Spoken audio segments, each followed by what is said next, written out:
To the White House, the Law Enforcement Roundtable. Here's the president. White House, they have been doing really incredible work during a shutdown.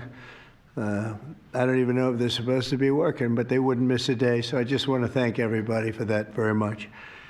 And we're here today to discuss a sweeping, unprecedented, and historically successful operation that my administration has carried out in recent weeks to arrest, prosecute, and permanently remove members of foreign drug cartels from American soil. And the people gathered around this table are the ones that are doing it, and in this room. Some of them sitting a little behind. Some of them, I'm surprised, are not actually at the table. You people should be very insulted by that. But you've done a great job back there. On my first day in office earlier this year, I signed an executive order to officially designate the drug cartels and savage transnational gangs as foreign terrorist organizations. It was my honor to do so. And on that same day, I also signed an order directing the creation of the Homeland Security Task Force to bring together all federal, state, and local partners to achieve the national policy goal of eliminating the cartel presence in America once and for all. And the results are, and it's early, and the results are spectacular. Led by ICE and the FBI, this task force includes the Department of Justice, the Department of War, DHS, the intelligence community, ATF, the DEA, the U.S. Marshals, and the state and local agencies in every part of our country. Other than that, we don't include too many people. That's a hell of a group, isn't it, huh? When you think of it, that's not a group you want against you, certainly not at one time. In addition to the task force members, we're pleased to be joined by representatives of law enforcement at every level, the highest level, actually, but every level, including National President of the Fraternal Order of Police, Patrick Yos. Where's Patrick? Patrick, thank you, Patrick. Thank you for the endorsement, too. That really hit it off. I would have gotten 98% anyway, but it was still good to have your endorsement. Thank you, Patrick. I don't forget those things.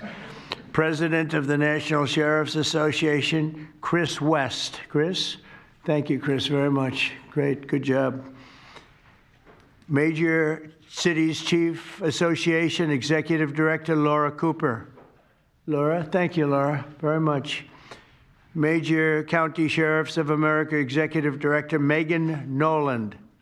Megan, thank you. Thank you very much.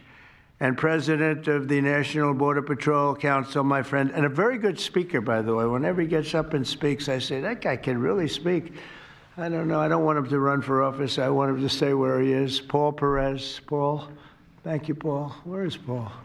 Hi, Paul. What are you doing over there, Paul? Good job. Good speaker you are, though, Paul. I mean it, too. You've made some incredible speeches, and all from the heart, too, right? Some great ones. Today, you'll hear details from my national security and homeland security teams about the extraordinary historic achievements of this new Homeland Security Task Force since it became fully operational last month in all 50 states. The job they're doing. What we inherited from this past administration is like disgraceful.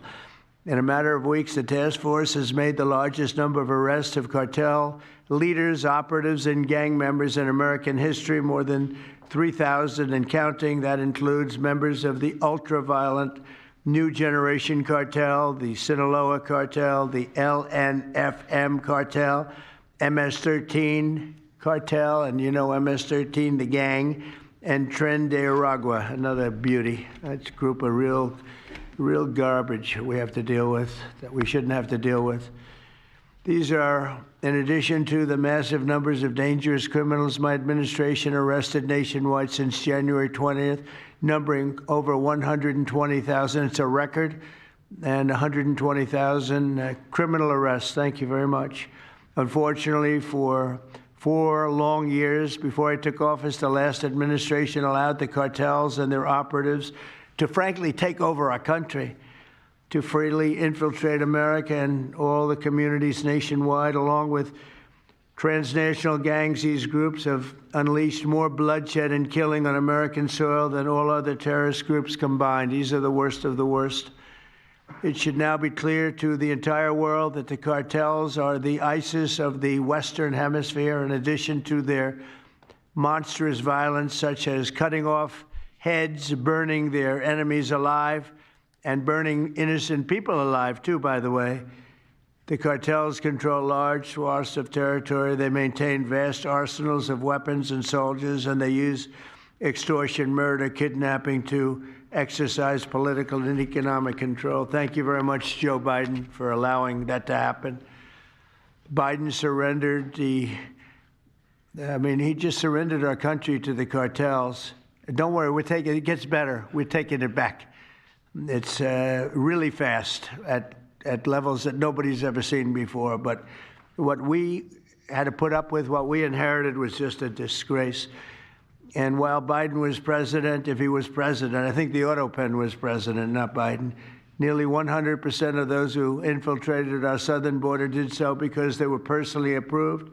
They admitted they were just what happened, assisted by the most dangerous and violent criminal organizations anywhere on the planet. The worst people on the planet they allowed into our beautiful country. Under the Trump administration, we're finally treating the cartels as the core national security threat that they really are. The cartels are waging war on America, and just as I promised in the campaign, we're waging war on them like they've never seen before. All you have to do is turn on your television and you'll see what's happening to them. Past administrations have tried to mitigate this threat, and our objective is to eliminate it. We're not mitigating, we're eliminating. We're getting them out. The bad ones we're putting in prison. We hate to do that because that means we're stuck with them for 50 years or more.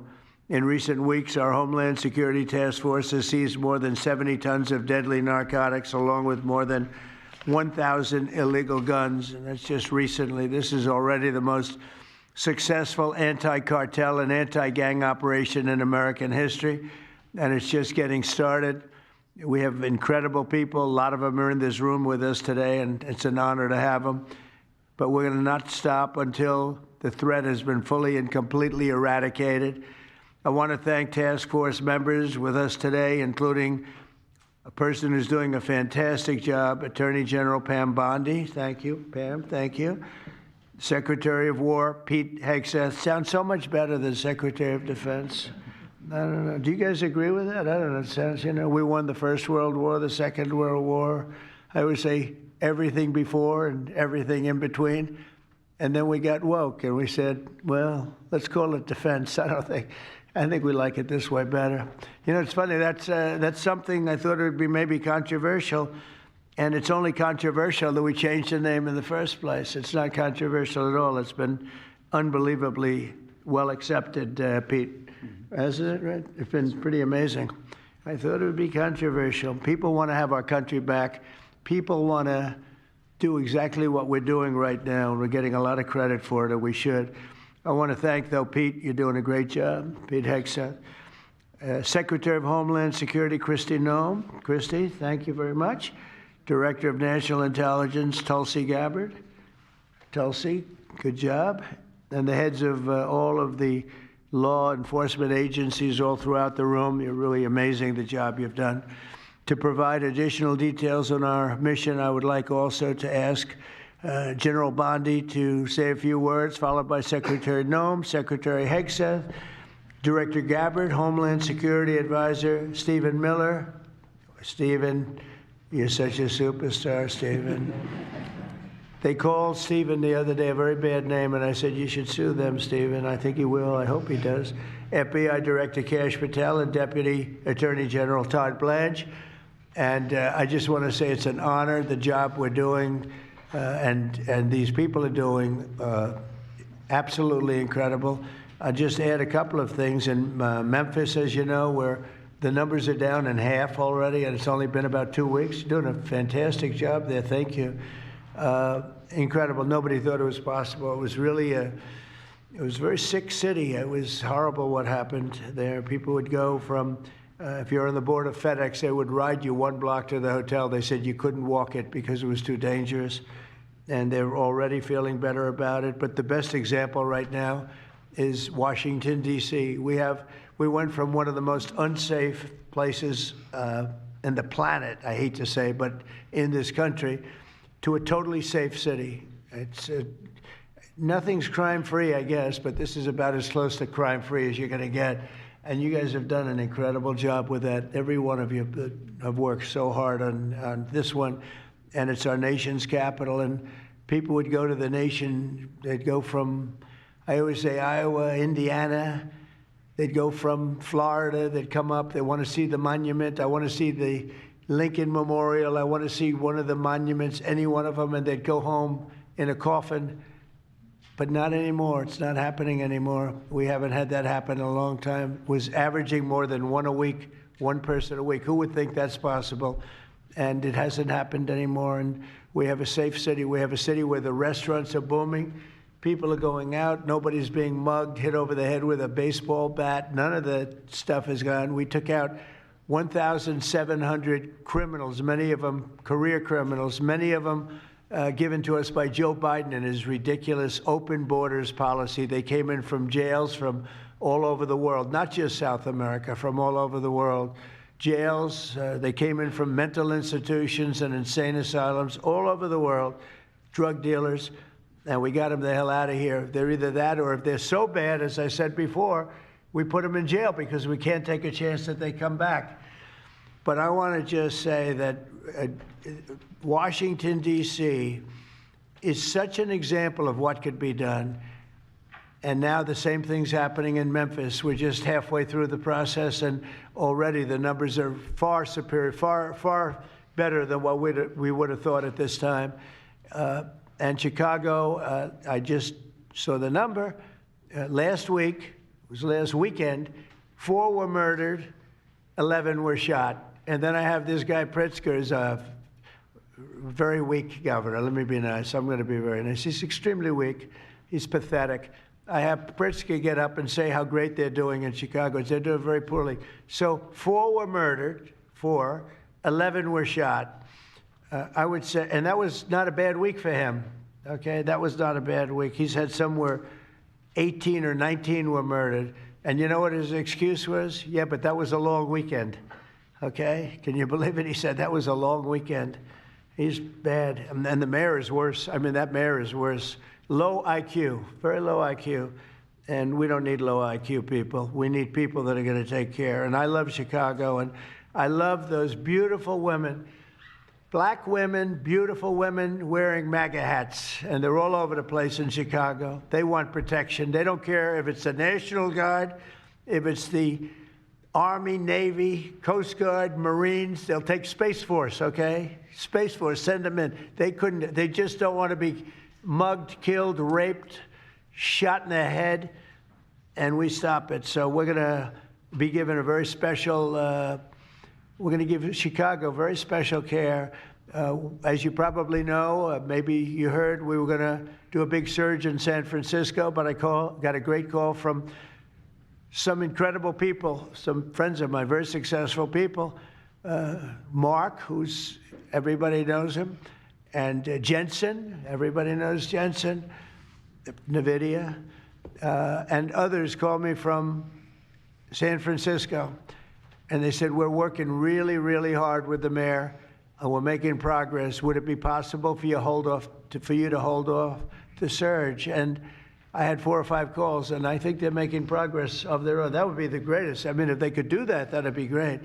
And they have great competence in those people. I mean, incredible competence, some of the smartest business leaders. And they're working very well with the police department. They're doing a good job. So we are holding off that surge, everybody, and we're going to let them see if they can do it. I said, I think we can do it much faster. I know we can do it faster. I think we can do it better than anybody. We can take criminals out that they're not going to know about, and probably they don't have the legal authority maybe to do what we can.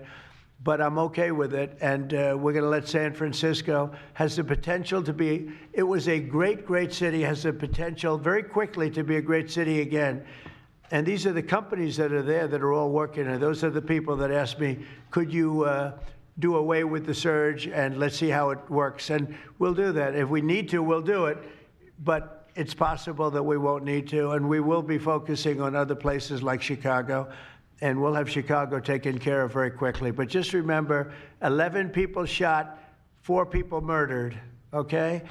And that was this weekend, and that was Chicago. And then you'll see Pritzker get up and talk about, well, we have it under control. They don't have it under control. Just the opposite, it's getting worse. So we'll take care of, as soon as we give the go-ahead, which is all I have to do is give the go-ahead. We won the big court case the other day on the National Guard. That was a good case. Same thing with Portland, speaking of that, because that's where we won it. But, I mean, I looked the other night, Saturday night, Portland is like burning to the ground, and these people are saying it's just friendly stuff. The whole place is burning to the ground. So we'll take care of that one. That's like an insurrection more than it is anything else. That's crazy. Portland's crazy. And then you listen to these radical left people talking about it's really okay. You're seeing things. You're really seeing things. So we're going to take care of Chicago. We're going to take care of Portland. We're going to take care of Memphis.